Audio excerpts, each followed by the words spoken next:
હવે પછીના સેશનમાં વાત કરીશું આપણે આધ્યાત્મની. અને આધ્યાત્મની જ્યારે વાત હોય, માનવતાની જ્યારે વાત હોય, ત્યારે સૌથી મોટું નામ છે BAPSનું. અને તેના જ સાધુ સંત બ્રહ્મવિહારીજી સ્વામી આપણી વચ્ચે ઉપસ્થિત છે. એમની સાથે સંવાદ સાધશે વરિષ્ઠ પત્રકાર એવા અજયભાઈ ઉમટ. તો તાળીઓ સાથે સાંભળીએ આ સંવાદને.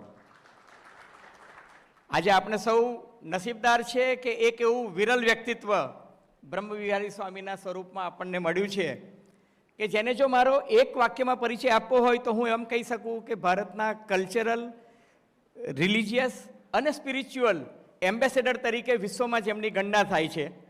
અને એથી પણ વધારે એક એવું વ્યક્તિત્વ કે જે વૈશ્વિક સંવાદિતા, સૌહાર્દ, સહિષ્ણુતા, સંવાદ, સંભાવ, સહયોગ, સંવેદનશીલતા અને સાયુજ્ય આ તમામનું મિશ્રણ જો કોઈ એક વ્યક્તિત્વમાં હોય તો એ મને બ્રહ્મવિહારી સ્વામીમાં દેખાય છે.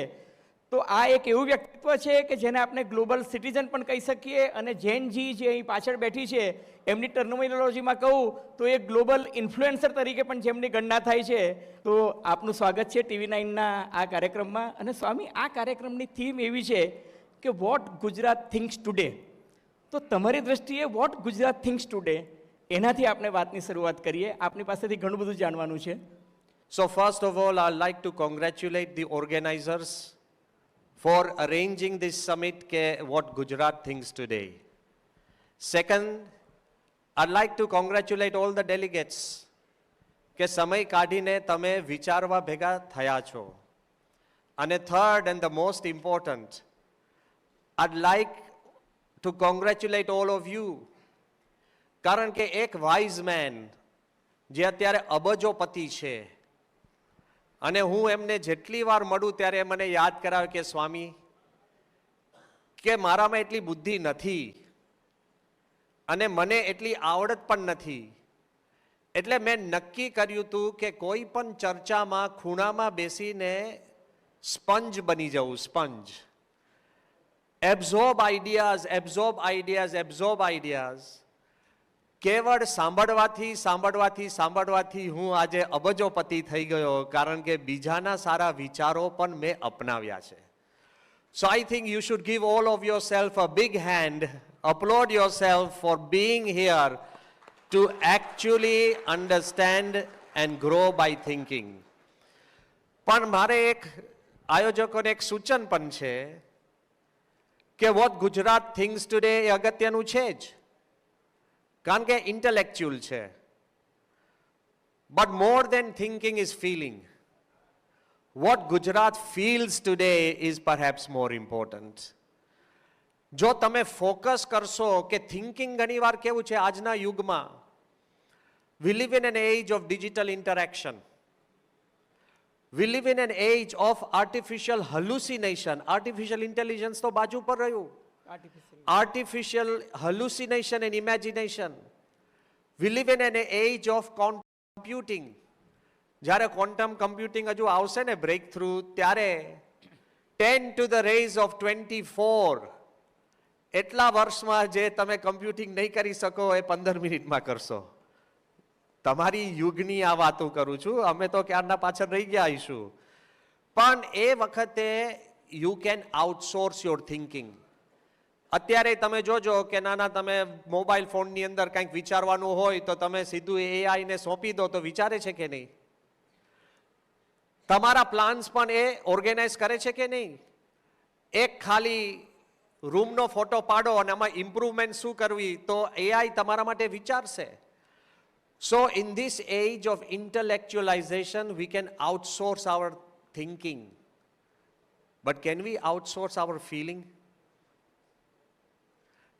કે મને આજે ગુસ્સે થયો આવ્યો તે તું મારા માટે ગુસ્સે થા. તને પ્રેમ ઉત્પન્ન થયો છે, તારો પ્રેમ મને બોરો કરવા આપ. મને ફિયર છે તો ભાઈ 2 દિવસ માટે મારો ફિયર તું સાચવ. You can never outsource your feeling. You can outsource your thinking, but you can never outsource your feeling. I want to challenge the organization. Can you also talk about what Gujarat feels today? Perhaps we will do more by feeling than thinking. પ્રમુખ સ્વામીએ એક વાત વારંવાર કરી છે, એ પછી ભગવાનમાં શ્રદ્ધા હોય કે મા બાપમાં શ્રદ્ધા હોય કે તમારા કાર્યમાં શ્રદ્ધા હોય કે તમારા ખુદમાં શ્રદ્ધા હોય, દેશમાં શ્રદ્ધા હોય કે રાજ્યમાં શ્રદ્ધા હોય, સાચી શ્રદ્ધા તમને ફિયરલેસ બનાવશે. You will be fearless if you have right faith. એટલે મારે આજને તો કન્ક્લુઝનમાં એક વિનંતી હતી કે વોટ ગુજરાત થિંક્સ ટુડે એના કરતાં વોટ ગુજરાત ફીલ્સ ટુડે, વ્યક્તિત્વ એવું બનાવો ગુજરાતીઓ. આપણામાં એવી એક તાકાત છે વિચ ધ વર્લ્ડ વેલ્યુઝ. બરાબર ઓલિમ્પિક્સ આવશે અહીંયા અને બરાબર કોમનવેલ્થ ગેમ્સ પણ આવશે, પણ એ સ્ટેડિયમમાં ટ્રોફી ઉઠાવનાર કેટલા ગુજરાતી હશે એ વિચાર શરૂ કરો.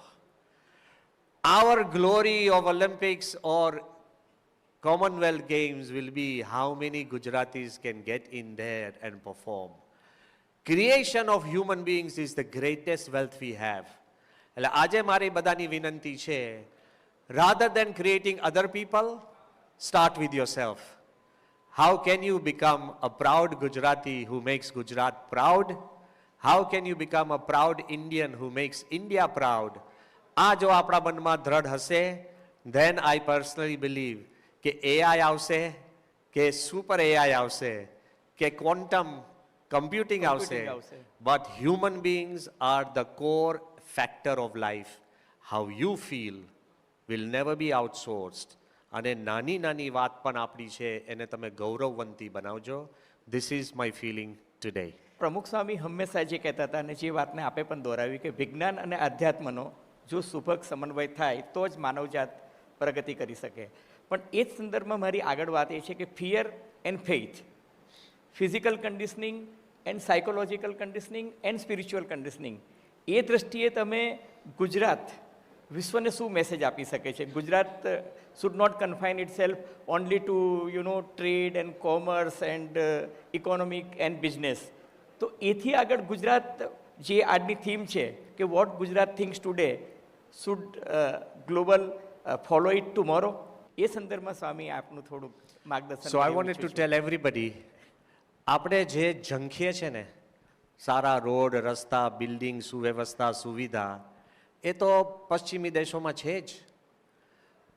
એના પછી પણ દુઃખી છે ને. જી, Gen Z should think. You cannot make the same errors આપણા પૂર્વજોએ જે કરી. Rather than aping the West, તમે વેસ્ટર્ન આઈડિયોલોજીને તમે આંધળું અનુકરણ કરો એના કરતાં make best of what you have.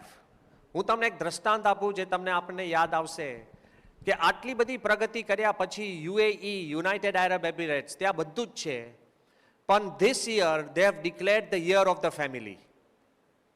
લોકોને ચિંતા છે કે અમારા કુટુંબો છિન્ન થઈ રહ્યા છે, ભિન્ન થઈ રહ્યા છે, કુટુંબો ક્ષીણ થઈ રહ્યા છે.